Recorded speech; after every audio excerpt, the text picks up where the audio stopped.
Assalamualaikum warahmatullahi wabarakatuh ya. Jumpa lagi saudaraku, Sabtu lagi ya, dimanapun Anda berada.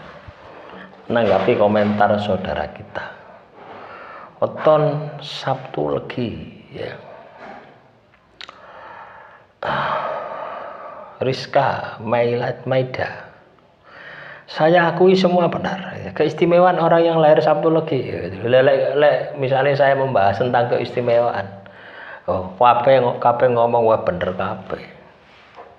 Bukan itu yang saya inginkan gitu loh ya. Ketika saya membahas tentang keistimewaan Anda, yang saya inginkan Anda itu bisa periksa keistimewaan itu ada di dalam diri Anda itu ada tidak gitu. Atau pernah ada atau tidak gitu ya. Sekarang bagaimana gitu ya.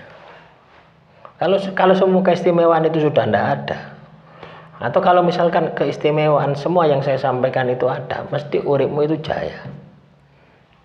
Ya, jadi rumusnya di situ. Tapi ketika hidupmu itu banyak masalah, berarti keistimewaan itu masih belum ada, masih belum terpenuhi. Lah tugas Anda adalah bagaimana supaya Anda menjadi istimewa. Materi saya itu seperti itu teman-teman. Ya. Ketika kita membahas yang positif, Anda jangan gede ndase. Ketika kita membahas yang negatif, Anda juga jangan merasa sedih. Ya, bersikap netral. Ya. Tujuan dari materi yang saya sampaikan supaya Anda bisa meningkatkan kualitas diri Anda, sehingga menjadi Sabtu Legi yang baik dan yang terbaik. Ya. Terus apalagi ini ya? Puasa mutih, puasa weton, apakah puasanya seperti puasa Ramadan? Tidak. Puasanya mutih, puasa weton itu puasanya 24 jam. Makannya cuma sekali, ya. Makannya nasi putih dan air putih. Tok, wis. Ndak ono titik komai, ya. Saudara Wasis Pramono, ya. Kalau hidupmu katakanlah sudah jaya, cukup sehari saja cukup. Tapi kalau hidupmu banyak masalah, ya, banyak tanggungan, banyak masalah, ya bisa Anda lakukan minimal 1 minggu. Terus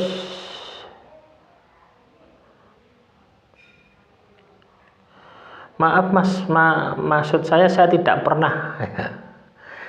Saya juga Sabtu Legi hidup selalu menyakitkan, sedangkan saya tidak pernah menyamai kehidupan orang lain. Dan 2 kali gagal dalam rumah tangga. Loh, gini loh teman-teman ya. Kita memang nggak merasa gitu loh ya. Kita nggak merasa katakanlah menyakiti orang lain. Tapi kenapa kok hidup kita itu banyak masalah gitu? Kenapa hidup kita banyak ujian dan sebagainya? Itu bukan ujian ya. Bisa jadi hukuman Tuhan, bisa jadi karma. Ya, pernahkah Anda tahu gitu loh ya, masalah yang Anda hadapi gitu ya. Anda menyakiti orang lain itu pernahkah Anda tahu? Kalau mungkin katakanlah Anda sengaja ya, mungkin Anda masih ingat. Tapi kalau Anda tidak sengaja, bisa jadi gitu loh ya. Tidak mungkin lah Tuhan Anda itu kena masalah tanpa ada sebab, itu tidak mungkin. Pasti ada sebab. Ya, banyak orang itu seperti itu. Saya ini tidak pernah menyakiti orang lain. Kenapa hidup saya ini banyak masalah? Ya, embel. Itu tanda matamu buta, mata hatimu. Loh ya, pasti ada kesalahan yang pernah Anda lakukan. Kesalahan kepada Tuhan. Contoh ya, Anda utang di bank, Anda utang di koperasi, ada bunganya, Anda melakukan riba, ini juga sebuah kesalahan. Melawan Tuhan, Anda kena masalah, wajar dihukum sama Tuhan. Loh, Anda minuman keras, dilarang sama Tuhan. Nah, terus Anda ini katakanlah kena masalah. Loh, itu juga sebab dari situ. Masalah yang Anda hadapi saat ini, ya, itu bukan sebab katakanlah diakibatkan 1 minggu yang lalu atau 2 hari yang lalu. Bisa 5 tahun yang lalu. Baru dibalaskan Tuhan hari ini. Ya, makanya teman-teman Sabtu Legi belajar untuk menarik masuk ke dalam diri. Anda periksa ya 1 tahun ke belakang. Anda kena masalah, periksa kesalahan apa yang Anda lakukan selama 1 tahun ke belakang. Ibadahmu bagaimana? Oh, ibadahku bolong-bolong. Wajar kalau Anda kena masalah. Dihukum sama Tuhan. Ini bukan ujian ya. Orang diuji sama Tuhan, itu orang itu sudah berada di jalan Tuhan. Koyok kiai wis kenceng ibadahi, tirakate wis kenceng, terus diuji. Nah, itu ujian. Lah koyok potongan-potongannya awake dhewe itu kalau ndak karma hukuman Tuhan gitu. Nah, kalau Anda ndak sadar dengan itu, ndak akan ketemu masalahmu. Ya. Ndak akan ketemu. Itu tanda matamu buta. Bukan mata ini ya, tapi mata hati. Nah, itulah pentingnya kita itu untuk terus mengenal jati diri kita, terus membersihkan hati. Caranya apa? Sering-sering puasa. Itu nanti dibuka ya. Hatimu itu akan terbuka, dibuka sama Tuhan. Akan diperlihatkan kesalahanmu.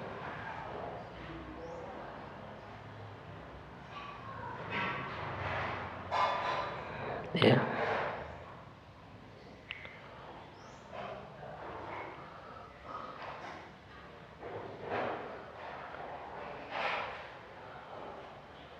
Terus apa lagi nih? Pri Supriyadi, Pak Ustadz semoga sejahtera selalu. Pak Ustadz, saya pernah ngikuti nasihat Bapak saya. Di mana jangan senggol cetel orang lain. Itu pun saya laksanakan. Bahkan saya pun sempat di tingkat kerinduan. Apa ini kerinduan ya? Tahun 90 nikah sampai sekarang masih disantet ganti orang. Tapi alhamdulillah Allah kasih selamat semua keluarga ya. Kalau Anda ya disantet berarti ada sesuatu ya, ada orang lain yang tersinggung dengan diri Anda. Nah, ini sama dengan komentar yang sebelumnya. Ya kita merasa bahwasanya kita tidak melakukan kesalahan menurut kita, tapi menurut orang yang orang yang tersinggung, ya mereka berbuat kesalah pada saya, gitu. Pasti seperti itu. Akhirnya kirim santet. Kenapa santet itu bisa masuk? Kenapa ganti santet, ganti dukun dan sebagainya? Ya memang cara kerja santet itu seperti itu. Ya, misalkan ya saya pegel sama Anda, saya datang ke orang pintar. Pak, ya saya dizalimi oleh si A. Ya, dilihat si A enggak apa-apa, cari orang pintar lagi. Sampai si A tadi enggak bisa bangun. Itu cara kerjanya seperti itu. Sama seperti ketika Anda berobat kena santet. Ya. Ada orang pintar Anda berobat, Anda orang pintar Anda berobat, Anda pintar terus cari terus sampai Anda sembuh. Nah, pelajaran apa yang bisa kita petik dari Anda terkena santet itu adalah hubungan Anda dengan Tuhan tidak baik-baik saja. Artinya ibadahmu mesti melempem, tirakatmu mesti tidak tahu. Nah, itu yang diperbaiki. Ya, demikian yang bisa saya sampaikan. Semoga materi yang singkat ini bisa bermanfaat. Kurang lebihnya saya mohon maaf. Wassalamualaikum warahmatullahi wabarakatuh. Salam rahayu, rahayu, rahayu.